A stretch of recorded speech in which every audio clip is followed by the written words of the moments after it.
aucun membre ne peut fonctionner. C'est là que vous verrez que les membres supérieurs sont estropiés. Il est en train d'expliquer, certains d'entre eux l'avaient rencontré et savaient que cela était en train de se reproduire. Elle était à la fois estropiée. Les nerfs d'équilibre étaient abîmés au niveau de la tête. Il ne pouvait pas avoir le contrôle sur ses pieds ni sur ses membres.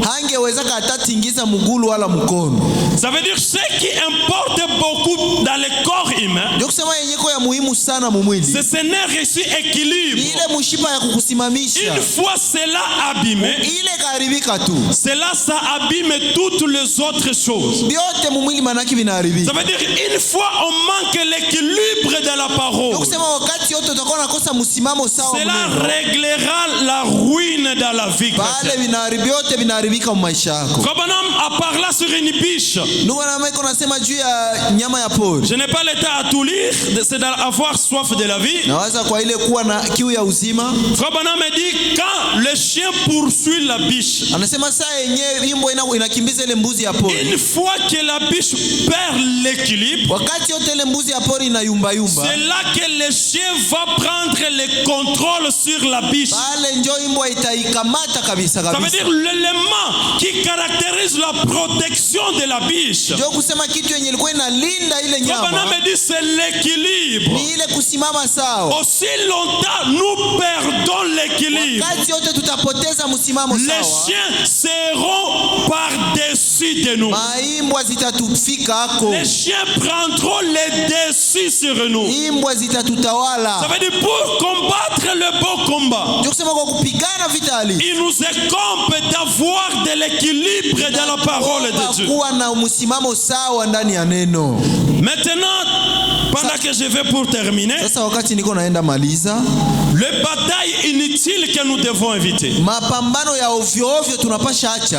pour faire le bon combat, nous devons savoir les combats inutiles à éviter. La première des choses, nous devons éviter ce qu'on appelle la justification. C'est justifier. C'est justifier, c'est un combat que nous devons faire. C'est justifier, ou la justification, c'est se défendre dans le but de changer la vie te concernant. Quelqu'un il a parlé une histoire sur moi, et moi je commence à me justifier pour que cette personne change d'avis. Dans 1 Samuel chapitre 17, le verset 26 à 34, à 30. David, je vais lire 1 Samuel 17. Écoutez l'histoire qui s'est passée ici. David dit aux hommes qui se trouvaient près de lui, quand il est parti, pendant que ses frères il était dans la bataille, pendant que Goliath il menaçait tout le monde, David il est parti et il a dit, que fera-t-on à celui qui tuera ces Philistins et qui ôtera cet opprobre du dessus d'Israël? Qui est donc ce Philistin? C'est incirconcis pour insulter le nom de Dieu vivant. Écoutez, le peuple répéta les mêmes choses à David. Et celui qui va tuer ce Philistin, il sera le gendre du roi. Il va épouser la fille du roi. Il sera revêtu, ils ont parlé. Maintenant, écoutez ce que le frère de David va dire. 28. Eliab, son frère aîné, qu'il avait attendu parler à ces hommes, fit enflammer des colères contre David. David n'avait pas de problème. David a été envoyé par son père pour amener de la nourriture à ses frères.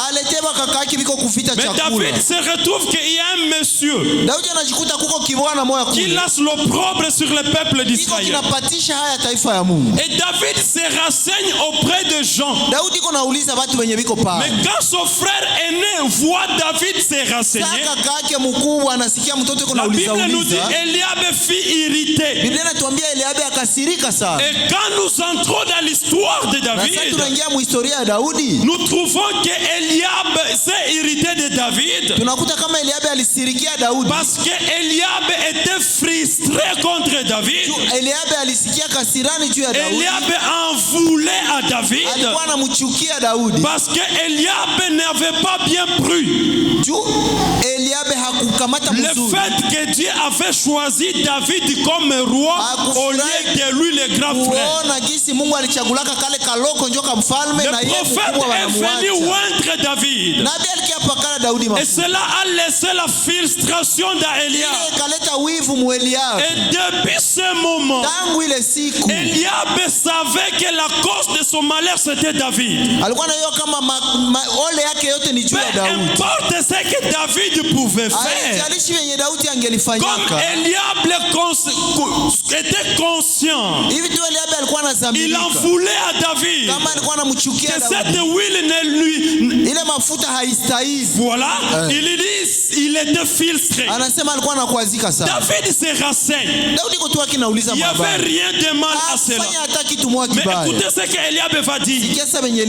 Eliab fut enflammé de colère contre David.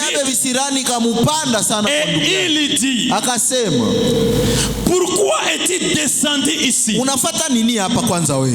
Et qui a-t-il laissé ces brebis dans le désert? Je connais ton orgueil. Je connais la malice de ton cœur. C'est pour voir la bataille que tu es descendu.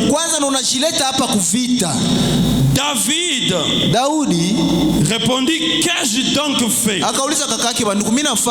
Ne puis-je pas parler ainsi? 30. Et il se détourna de lui pour s'adresser à un autre et fit le même question. Et le peuple lui répondit de la même façon qu'il lui a répondu la première fois. Ici David n'a pas fait quand de ce que Eliab lui a dit. David ne lui a pas dit depuis quand je suis orgueilleux. David ne lui a pas dit depuis quand j'ai de la malice dans mon cœur. Mais la Bible nous dit David s'est détourné. David ne s'est pas expliqué à Eliab. Des fois quand nous donnons des explications, des fois quand nous cherchons à nous justifier, c'est là que nous donnons de la matière au diable pour nous combattre. La meilleure des choses, des fois, c'est garder silence. David pouvait se défendre. Depuis quand David avait l'orgueil? Depuis quand David avait de la malice? Mais comme David savait que le combat de se justifier, ce n'était pas le beau combat de la foi. C'était le combat inutile. David a laissé tomber. Amen. Des fois, se justifier ne changera pas la vie que l'on a de toi. Il peut y arriver que quelqu'un t'a parlé à mal sur un frère. Et cela a amené ce frère à entrer en colère vers toi. Tes justifications vont encore empirer les choses. Des fois, garder silence allégera la situation. Dans Marc 15, le verset 3 à 4, le principal sacrificateur portait contre lui plusieurs accusations. Contre Jésus. Pilate interrogea Jésus.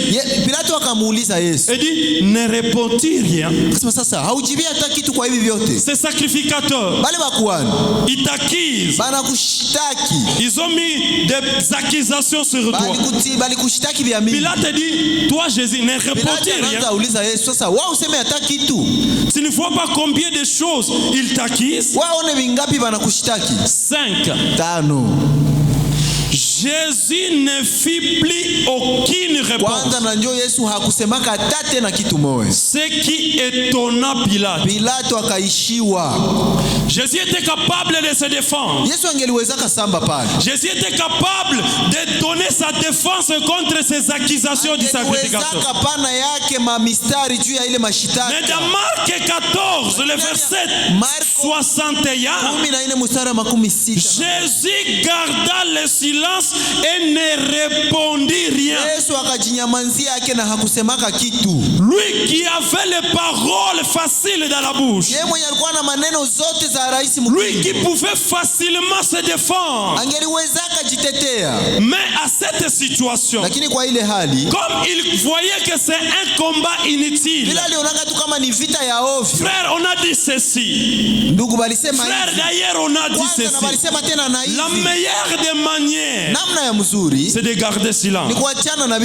Jésus garda silence et ne répondit rien. Dans 2 Samuel 16, il y avait un serviteur qui était appelé Tsiba. Il était le serviteur de Mephibosheth. Mephibosheth, il était estropié. Il ne pouvait pas marcher. On devrait le traîner. Maintenant, Mephibosheth, il avait son serviteur qui s'appelait Tsiba. Quand son serviteur avait appris que David revenait de la bataille, Mephibosheth, il était le petit-fils de Saul, le fils de Jonathan. Mephibosheth, il a appris David revenant de la bataille. Son serviteur Tsiba devrait lui préparer des veaux. Il devait préparer de nourriture pour aller accueillir David. Mais le serviteur de Mephibosheth, la Bible dit, il a dribblé Mephibosheth. Il n'a pas été intègre avec Mephibosheth. Il a trompé Mephibosheth. Et il est parti lui-même accueillir David. Et ici, quand il accueille David,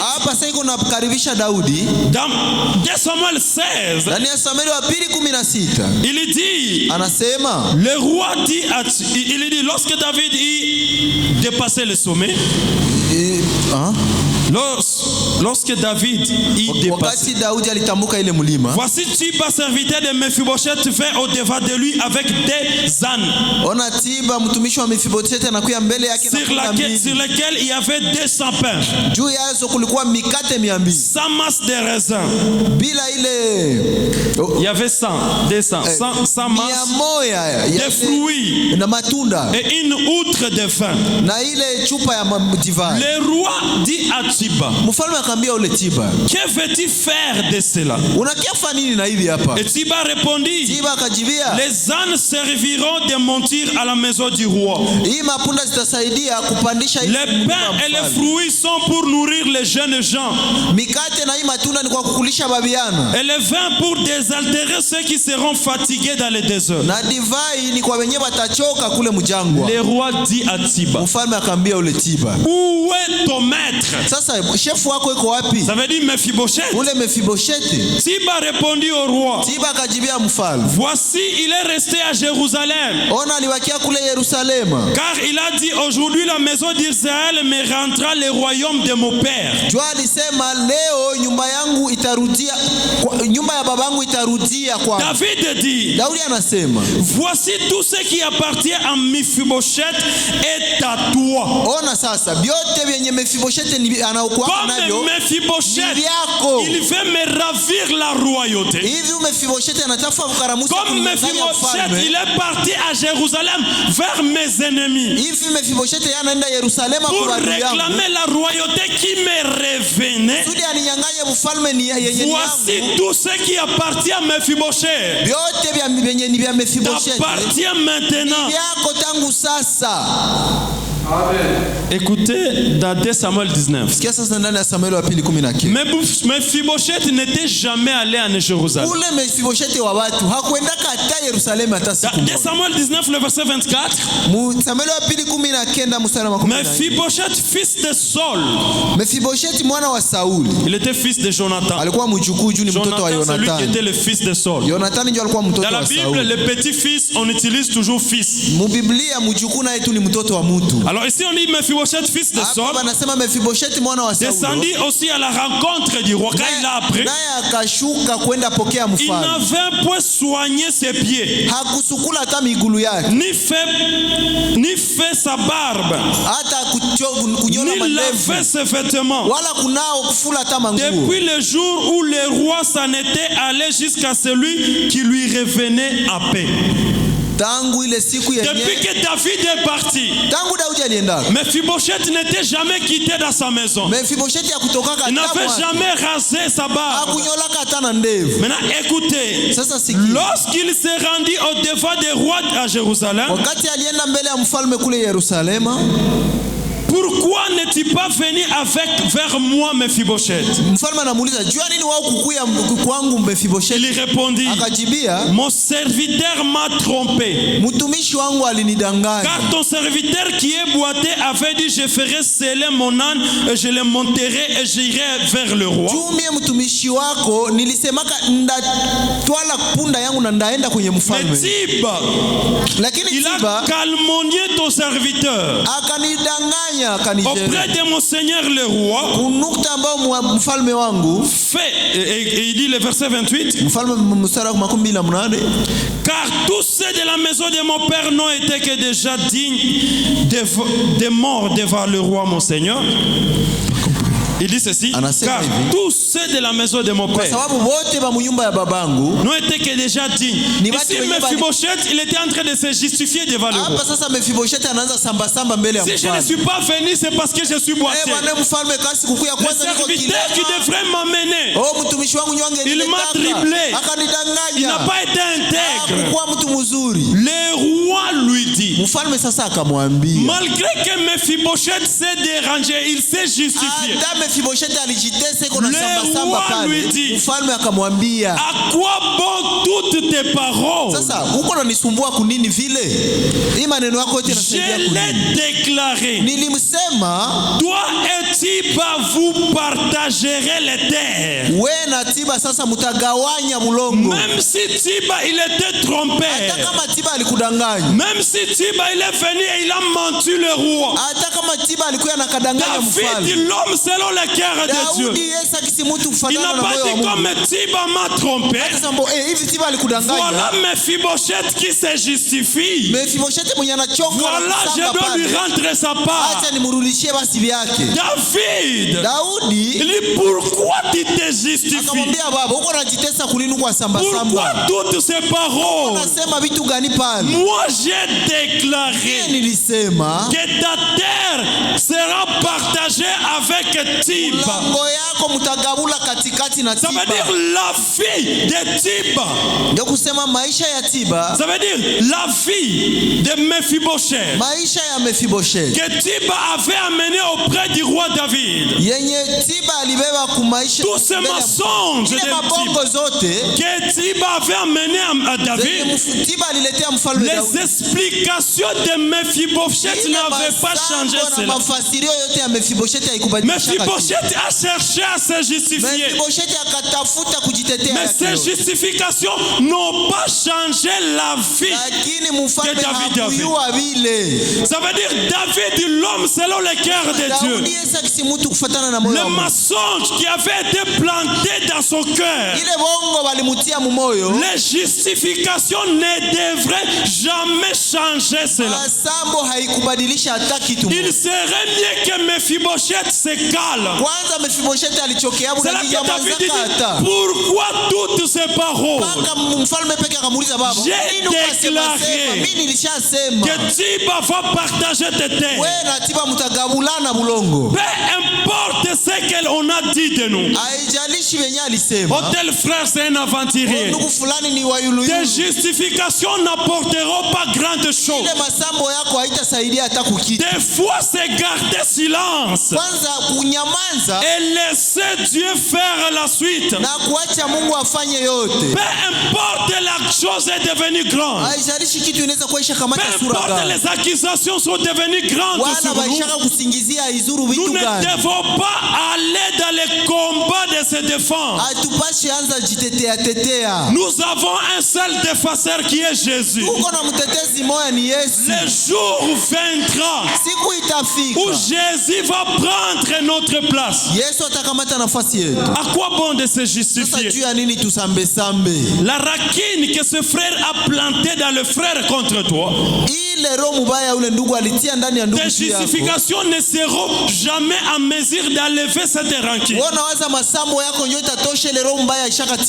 Il n'y a que seul Jésus. Voilà pourquoi on ne doit pas se lasser dans les combats de se justifier. Oh